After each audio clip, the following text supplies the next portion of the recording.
Hello everyone and welcome to Barca News. It is February 26, 2023 and Inter Milan are not giving up on the signing of Franck Kessie. Also, the market value of Vitor Roque continues to increase and Iñaki Peña could be reconsidering his future at Barcelona. We have a lot to discuss, so let's begin. Hello everyone and welcome to the channel. My name is Mo and we'll begin with the news that Barcelona dropped points today when they lost against Almeria 1-0, and with this Barcelona have wasted a golden opportunity to increase their lead over Real Madrid by 10 points. And with this loss, Barcelona are currently sitting at the top of the Spanish league, 7 points ahead of Los Blancos. Now this was an absolute pathetic performance by Barcelona and there's really no other way of describing it, where the team started the first half very lethargic and not really producing anything in terms of offense, where they were constantly moving the ball very slowly, making a lot of sideways and backward passes, and not using any kind of triangulations, fast transitions, or even combinations. And in their desperation to score the goal, they completely left the backline exposed, which allowed Almeria to score the first and only goal of the match. Now, despite being scored on, the team did not really react and continued to play like they were winning 4-0. And the rest of the first half was something to forget, and it seemed like a repeat of the second half against Manchester United at Old Trafford.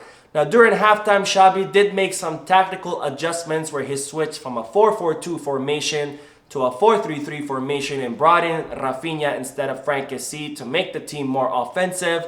But those tactical changes did not really make any difference as the team continued not to produce anything in terms of offense, not creating any danger, and not creating any chances to scoring goals. And instead, they spent most of the second half sending a pointless cross after cross into the box, which all it did really was give Almeria's defenders a chance to practice their headers, because nothing came out of those pointless crosses that Barcelona made over and over again. Now, to put into perspective how bad Barcelona's attack was, Barcelona's first and only shot on goal did not come until the 80th minute when Alarcón took a shot at goal and was blocked by Almeria's goalkeeper. And this was an effort by Xavi to inject some youth and some energy into the team when he brought in both Pablo Torre and Alarcón. And these two players did make some difference with the team, but unfortunately it was not enough. And Barcelona lost the first match in La Liga in a very long time.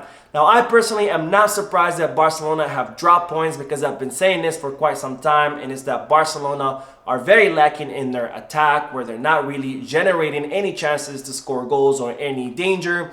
And that's been very evident in the previous few matches where Barcelona have been winning 1-0. And when you're winning matches, when you're barely winning matches by one goal, then it's inevitable that you eventually go in a slip. And today was that day when Barcelona slipped and dropped 3 very important and crucial points that could have put Barcelona that much closer to winning La Liga. Now, we're starting to see that this team is definitely missing a lot of key parts, because the attack is not really producing anything. And without Pedri on the field to sneak through those passes, and without Dembélé dribbling past players, Barcelona's offense really has nothing to offer in terms of ideas or strategies, and that's an absolute shame considering how much money Barcelona spent over the summer. They spent 60 million euros on Rafinha, 45 on Lewandowski, and 55 on Ferran Torres last year. But nonetheless, it looks like Barcelona are gonna have to keep spending, because this team is definitely missing a lot of key pieces. Now, if Barcelona continue to play this way, there's no doubt that we're not gonna be able to defeat Real Madrid on Thursday in La Copa del Rey semi-final. And if Barcelona continue under this path, then we can see their lead in La Liga diminish or even completely disappear altogether. Now, Xavi was very upset about the team's performance in today's match, and he let his feelings know in a post-match press conference when he said, "I'm very pissed off. We played our worst game of the season. We lacked intensity, rhythm. It was a day we couldn't fail. We had no tension to win the game. It was difficult for us. It's a tough day. We're still leading and in the race. Today, for our part, we failed. We have noticed a bit of fatigue. That is why we have made rotations. A golden opportunity has been lost. We have tried everything. We have played with Ronald up front. They have defended very well. We had chances with crosses, but not too clear. it has not been a good day for us. Now, to make things worse, both Gabi and Xabi received their 5th yellow card, so both of them will be suspended for Barcelona's next match in La Liga against Valencia next Sunday.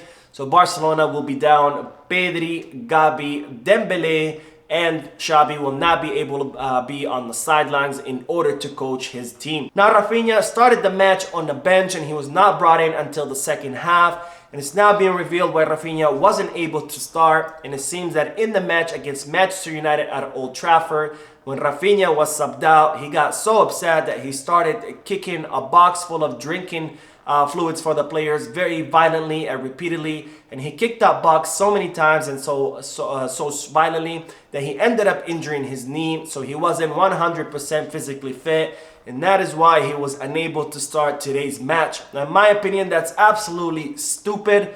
Rafinha is not really playing that well on the field, and then he's also risking his injury by throwing baby tantrums on the sideline for being subbed out. And it doesn't even make sense why he's getting upset about being subbed out, because he wasn't really providing much to the team against Manchester United. And then to go to do something like this and risking your injury for the following match, it's absolutely stupid, especially when you take into consideration how much money Barcelona wasted on his signing. Now, speaking of Rafinha, there were multiple media outlets reporting that the Brazilian had received his 5th yellow card in today's match against Almeria and that he will be suspended in his next match against Valencia. But those reports were all false. Rafinha received his 4th yellow card and not his 5th in today's match. So barring any injuries, he will be able to play against Valencia next weekend. Now, on to the news that Inter Milan are reportedly not giving up on the signing of Franck Kessie. Now, Inter Milan approached the player and Barcelona several times before and during the winter transfer market to see if they could sign the Ivorian midfielder. However, Franck Kessie and the club informed the Serie A team that they were not interested in making this transfer happen. Well, it seems that the Serie A team have not given up and they have reportedly reached out to Franck Kessie's agents once again so they can see if they can sign the Ivorian midfielder. And it seems that one of their main objectives for this summer is to sign the Barcelona midfielder. Now, Franck Kessie has made it very clear in the past that he has no intention of leaving Barcelona and he wants to remain at the club because he's happy there. But Barcelona are not completely closed off to the idea of offloading Franck Kessie. And it's reported that if the club receive a formal and a lucrative offer, then they can consider offloading him.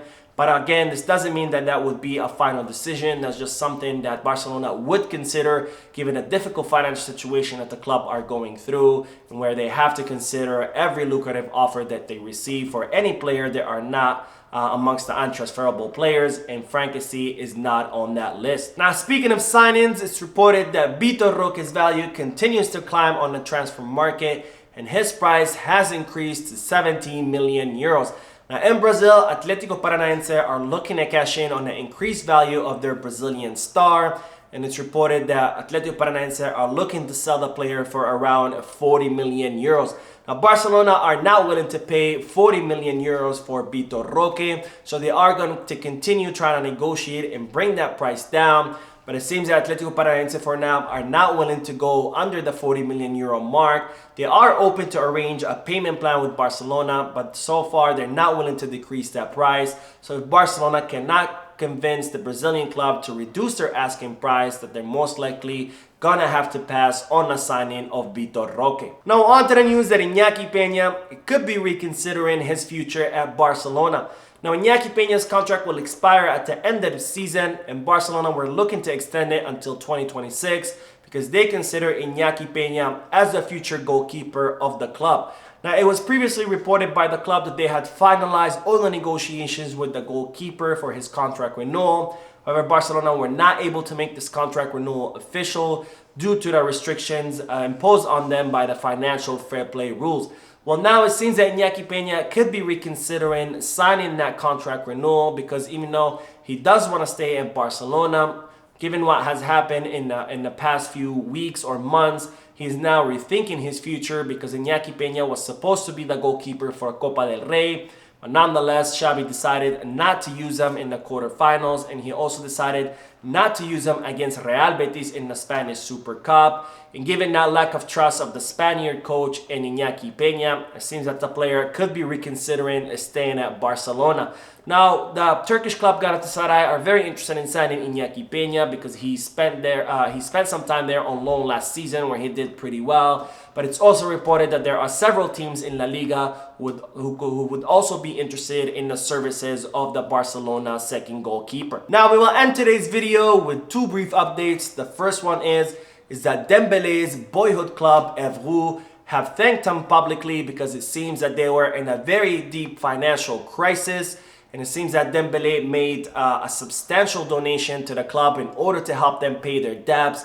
And with this gesture, Dembele has saved them financially. And that's a beautiful gesture by Dembele with his boyhood club of saving this institution that gave him his start in football. Now, the second update is that both Lionel Messi and Jan Laporta are gonna be in the same room, as both of them will be attending the FIFA's Best ceremony, where it's expected that Messi will be winning the FIFA's Best Player Award, and where Jan Laporta is gonna be there with some nominees from Barcelona. And we're gonna have to see how these two interact with each other, because after all, it was revealed, and I reported about it in a past video, that Messi's father, Jorge Messi, met with Jan Laporta last week in order to bring their postures closer and to try to remedy that broken relationship between Laporta and the Messis.